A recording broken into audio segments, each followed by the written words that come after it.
Ladies and gentlemen, welcome back to the Insight Series. I'm Christopher, your host. Today's episode, we're going to talk about a topic that I was really hesitant to really dive into. It's not that we can't speak intelligently about it, it's that it tends to fall very much in the realm of strong opinions. And anytime you put anything that invokes strong opinions on the internet, it tends to solicit strong responses. And I want to be a little careful about that. So, today's topic, should we pay off the bond? There are, in my opinion, scenarios where that makes a lot of sense. And the reason that I hesitate with this particular notion is there are very much scenarios where paying off the bond does not make sense. You know, I go back in my mind to 2009, 2010, here in the Villages, where we had just started to really come out of the recession period, right? And I'm sitting at the closing table pretty consistently at this stage.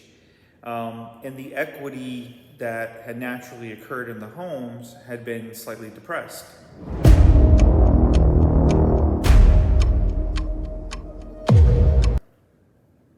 And in a lot of these circumstances, folks had gone ahead and paid off their bonds.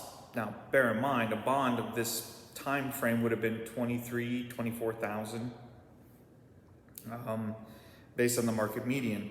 So the trick here is that when we pay off the bond, it's an intangible, right? It's advanced taxes, given the nature of where the bond comes from. And it doesn't tie back in with home value, right? It's not a value point that we can point to and say, well, this is X amount of value associated with the sale. More importantly, not only can we not do it as realtors and real estate professionals, but appraisers certainly can't do that.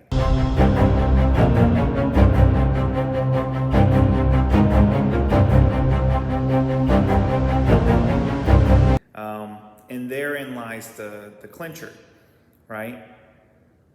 I hear the same argument every time where it's essentially, well, you know, somebody who really loves the home will understand the value, okay?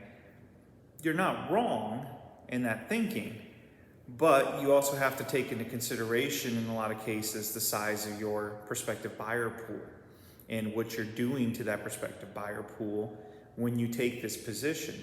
Because essentially now what we're looking for is an individual who needs to be purchasing cash, and depending upon what category of home we're talking about and what price category it falls into, this could be a more challenging thing than you might be thinking it is. But we're going to slim that buyer pool down. We're going to shrink it, because now we have to have somebody who's going to pay cash, because an appraiser won't be able to find the value to justify the contract, the agreed upon price, and also agrees that the bond payoff has enough value for them to go ahead and lay out that money up front the way that you have elected to do in this situation, you being the seller in this scenario. It almost never works. It is set up to defeat the sale when we put ourselves in this circumstance. But there is a scenario where paying off the bond can make sense. And I understand the reasons. I do. I get it. We don't like to pay interest. We don't want to have we're coming into our retirement years. We don't like having overhead debt. A lot of times the problem with paying off the bond has to do with usage, the ownership window, the type of product in the ownership window that's typically associated with that product, whether it's a seasonal or a part-time or a full-time residency. So we have to be a little conscious of this, right, and understanding how long realistically we're going to be in this home before we can really answer this question. So what is the scenario where it makes sense to pay off a bond? I'm going to do some math here on the fly, okay? The typical equity growth annually in a home in the villages is anywhere from 3 to 3.5%. Okay? Now, is that going to hold up in a market climate like the current one where we just had a spike and now we've gone through an adjustment period? Maybe, maybe not. I would suspect that equity growth line, while it will be continuous, will probably be somewhere in the realm of 2.5%, but that's a different conversation.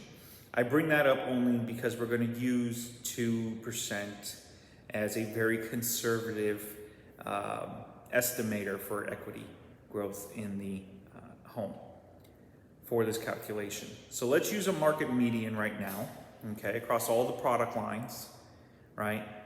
Let's say it's 400,000.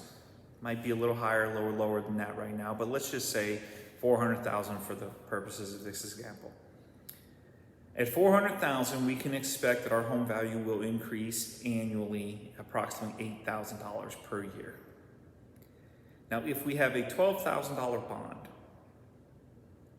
how many years do we need to be in the home in order for it to make sense to pay it off before we actually start seeing savings as a result of paying those advanced taxes? Well, at a rate of $8,000 a year, based on the initial investment of $400,000, you could argue 2, right? That'd be 16 grand. And remember that 2% is accumulative, so it'd be more than 16 grand, but just for the sake of simple math, 16 grand. 3, yeah, that would definitely make sense.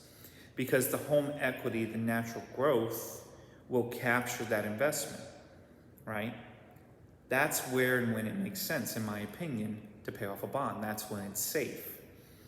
Because there are costs oftentimes associated with the resale, right? Even if you don't use an agent, which you should, but even if you don't, there are still costs associated with the resale.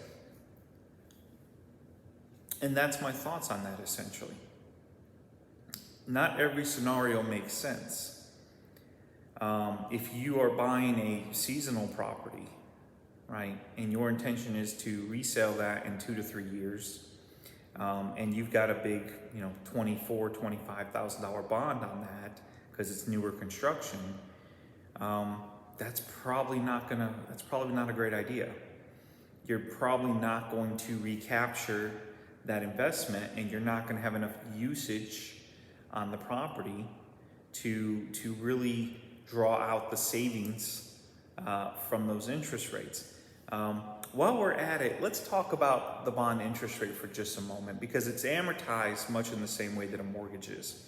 And because of that, a lot of folks will conflate these two different products, right? The bond is amortized on its schedule separately. It has nothing to do with your mortgage. I realize that because they use the same mechanics, it can get a little confusing.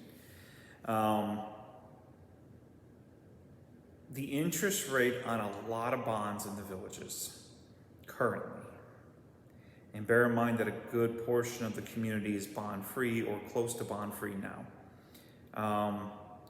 But the interest rate is pretty manageable, in my opinion. A lot of those bond issuance that had occurred pre-2022, right, were based on the interest rates of that time. And obviously, if you're watching this in the future, we're filming this in 2023, and we've just gone through the Fed raising the base rate, which has inflated the APR to about 6.5% to 7%. So this is in context for this conversation. But those bond issuance rates are considerably lower.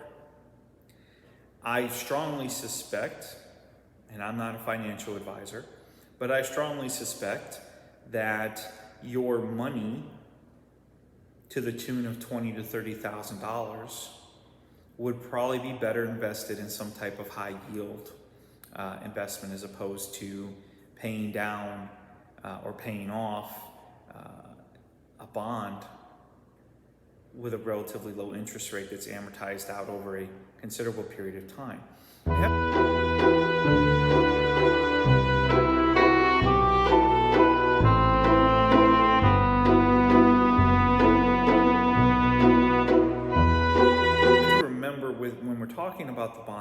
cases, this system, this bond debt portion was designed to pass from owner to owner, right?